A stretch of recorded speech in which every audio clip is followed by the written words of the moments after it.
Hi hello all எல்லாரும் எப்படி இருக்கீங்க?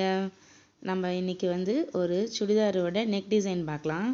அதுக்காக நான் இப்போது கேன்வாஸ் கட் பண்ணிகிட்ருக்கேன். இந்த கேன்வாஸ் வச்சு நம்ம கான்ட்ராஸ்ட் கலர் வச்சு நெக்கில் பேட்ச் ஒர்க் மாதிரி பண்ண போகிறோம். இதுதான் இந்த ரெட் கலரில் நான் கான்ட்ராஸ்ட்டாக ஒரு துணி எடுத்திருக்கேன். அந்த கிளாத்தில் நான் கட் பண்ண கேன்வாஸை வச்சு அப்படியே பதிச்சிடலாம்.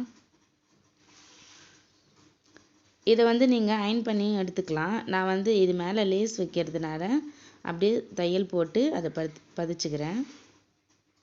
பதிச்சுட்டு எக்ஸஸாக இருக்க கிளாத் எல்லாத்தையுமே கட் பண்ணிடலாம்.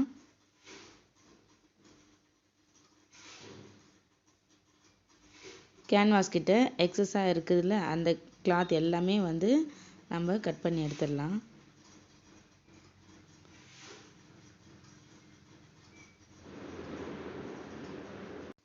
கட் பண்ணிவிட்டு நான் இப்போ சுடிதாரை வச்சு தைக்க போகிறேன். நான் லைனிங்கையும் மெயின் பீஸையும் அடித்து வச்சுட்டேன். நெக்கு ஃபினிஷ் பண்ணலை. அந்த நெக்கில் நம்ம இப்போ பேட்ச் ஒர்க் பண்ணோம் இல்லையா, அதை சென்டர் பார்த்து ஒரு தையல் போட்டு எடுத்துக்கிறேன். அப்போ தான் அது விலகாமல் இருக்கும்.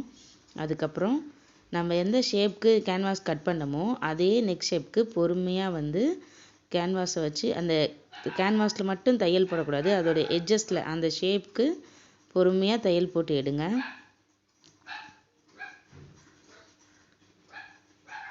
இந்த மாதிரி பொறுமையாக கேன்வாஸில் படக்கூடாது, அந்த ரெட் கலரில் இருக்குல்ல அந்த கிளாத்தில் தான் படணும் தையல். போட்டுட்டு ஒரு 1/4 இன்ச்சு கேப் விட்டு உள்ளே இருக்க துணியெல்லாம் நம்ம கட் பண்ணி எடுத்துடலாம். 1/4 இன்ச்சு கேப் விடணும், அப்போ தான் நம்ம திருப்ப முடியும். சிசர் கட் போட்டுக்குங்க. எந்த நெக் ஷேப் திருப்பினாலும் இதே மாதிரி சிசர் கட் போடுங்க. அப்போ தான் அது திரும்பி கொடுக்கும் அந்த நெக்கு. போட்டுட்டு நம்ம உள்பக்கம் வச்சு தைச்சோம் இல்லையா, இதை அப்படியே நல்ல பக்கம் திருப்பிக்கலாம். இந்த மாதிரி நல்ல பக்கம் திருப்பி விடுங்க. திருப்பிட்டு நல்லா தேய்ச்சி விட்டுருங்க.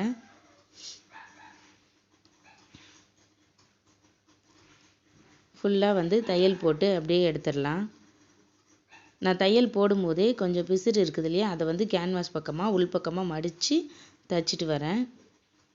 சின்ன சின்ன பிசுறு இருக்கும், நம்ம விட்டு கட் பண்ணோம் இல்லையா, அந்த பிசுறு எல்லாம் உள்பக்கம் வச்சு மடித்து மடித்து தைக்கிறேன்.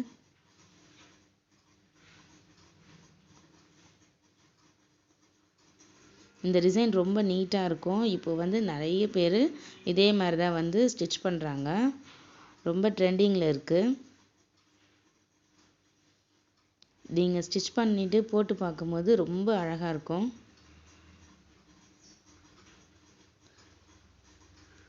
நம்ம மடித்து தைச்சோம் இல்லையா, அந்த இடத்துல நான் ரெட் கலரில் அந்த பேட்ச் ஒர்க் பண்ணியிருக்கோம்ல அதே கலரில் ஒரு 1/4 இன்ச்சு லேஸ் வாங்கி அந்த லேஸில் தைச்சிட்றேன். இந்த மாதிரி தைக்கிறப்போ நல்லா கிராண்டான லுக் கிடைக்கும் உங்களுக்கு. ஃபுல்லாக தைச்சி விட்டுடுறேன். தைச்சிட்டு அதோட அவுட்புட் இப்படி தான் இருந்தது. ஒரு சென்டரில் ஸ்டோன் ஒட்டிட்டேன், 2 ஸ்டோன் வாங்கி. இந்த டிசைன் உங்களுக்கு பிடிச்சிருந்தா என் சேனலை லைக் பண்ணுங்கள். தேங்க்யூ.